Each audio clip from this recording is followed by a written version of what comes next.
Rami, Khouri, it's lovely to have you here with us, and we're so pleased that we could have this conversation and talk a lot about your paper that you've done.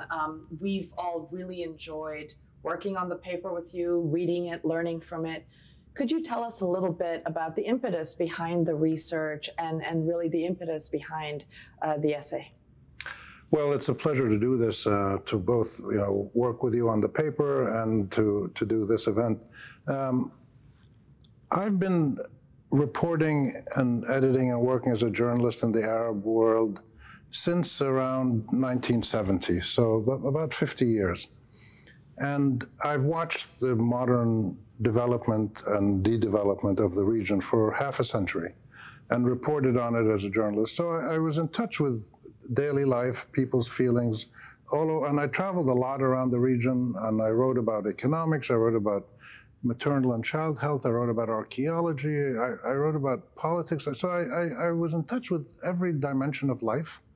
And what I noticed in the last about 25 years or so, actually since just after the end of the Cold War, the region shifted.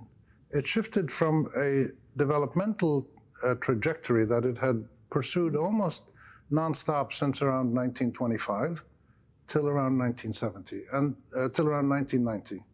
And what happened after 1990, more or less, is the region kind of stumbled and started to decline. And I saw it happening in Jordan and Syria and Lebanon, Palestine, Egypt, everywhere I went. I could see this on a daily basis, talking to people. And then when the uprisings happened, the first round in 2010, that was pretty much predictable. But then people continued to protest. And there was wars, and there was uprisings, and there was on and off protests. And then the second round happened in Sudan, Algeria, Lebanon, and Iraq in 2019, 2020. And it was around that time when I realized that there was something structural in this region that needed to be better understood. I thought I could do that because I had lived through it, and I knew the sentiments of both ordinary people and people in the power elite and whatever.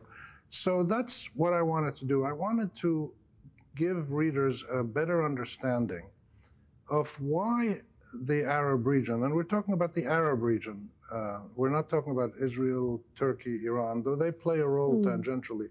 But I wanted readers to understand why the Arab region is so violent, so messy, so inconsistent in its trajectories, political, social, economic, environmental, why there are so many pressures in this region, why so many people want to immigrate. About a third of young people want to immigrate. They would just want to leave forever.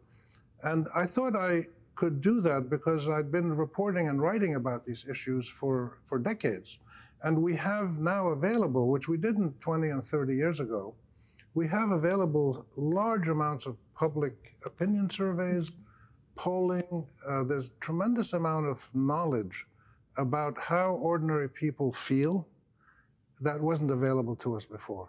So I wanted to put this together. And then when I saw that the uprisings in Sudan, Lebanon, Algeria, and Iraq were continuing into their second year, that's when I said, look, this is the focal point. Why have we had a decade of nonstop mass popular uprisings by citizens who were clearly distressed about many things?